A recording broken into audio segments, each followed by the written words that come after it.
Soccer fans, I'm David Salazar. This is my colleague Edwin Molina, and welcome back to Studs Up World Cup Edition on LatinPost.com.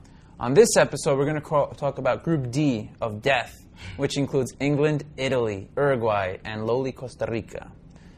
The big star of this group, probably Uruguay. They got Luis Suarez, Edinson Cavani, Diego Forlan, who was the gold ball player of 2010. They have Diego Godin on defense. They have Muslera on goal. They look really good to make a deep run in this tournament. And don't forget, 4 years ago, they went to 4th place. So I don't really have any questions about Uruguay except for, well, Edinson Cavani find his form after a mediocre year with Paris Saint-Germain. I think it's pretty clear Luis Suarez is the man right now. Yeah, I mean, you got to put him in the same category right now with Messi and Cristiano Ronaldo. I mean, he's playing at a ridiculous level right now. And he's going to enjoy playing against England because those are a lot of players that he sees on a daily basis in the Premier League. So Uruguay looks really good right now. I think the big battle is Italy or England for second place. Speaking of question marks, England, good old England, who hasn't won a World Cup in forever. 1966. Yeah, it's been since they hosted it. I like a lot of the new names. Daniel Sturridge. I mean, you can't say enough about him. He's been breakout year for him. You got Alex Oxlade-Chamberlain. Again, Ross Barkley, Luke Shaw. Like Luke Shaw, you know, they got rid of Ashton Cole for Luke Shaw. I love the youth on this team.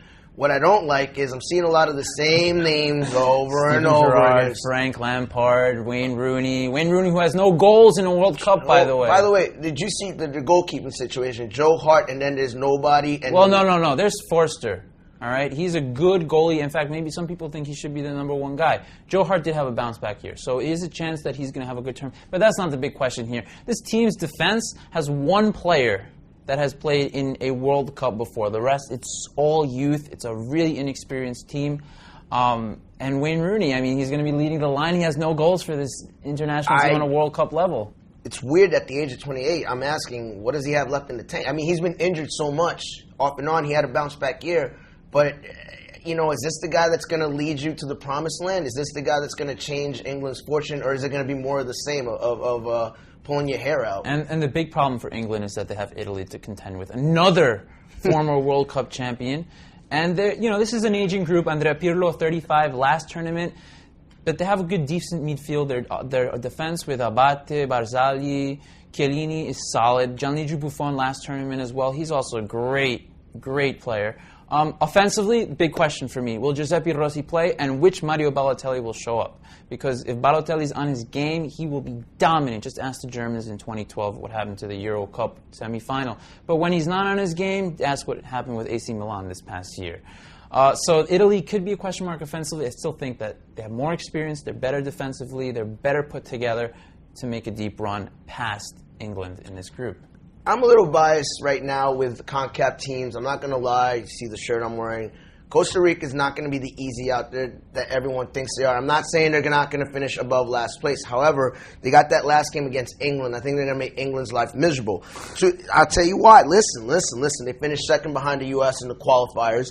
They only allowed 7 goals in the last part of it. Keylor Navas was lights out during the qualifiers. Now, yes, it's a step up in competition. Oh, yeah. But Navas has been playing in La Liga. He has experience playing at a decent level outside of the CONCACAF.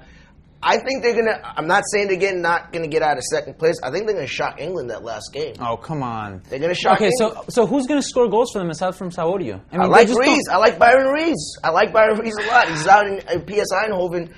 I think this is going to be he's going to showcase himself, or he will be playing for another. All right, so do we agree that Uruguay and Italy are going through? Yes. All right, so who's going to get third place?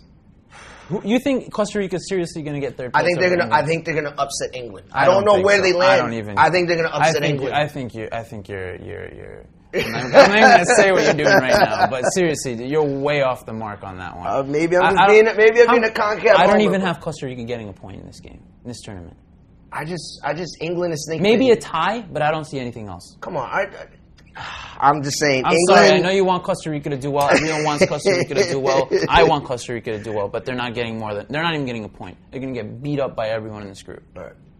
Thank you very much for joining us on this episode of Studs Up World Cup Edition on LatinPost.com. To keep the conversation going, telling us what you think about Costa Rica's future in the World Cup. Find us on Facebook, on Twitter, on LatinPost.com. I'm David Salazar. This is my colleague Edwin Molina. Thank you.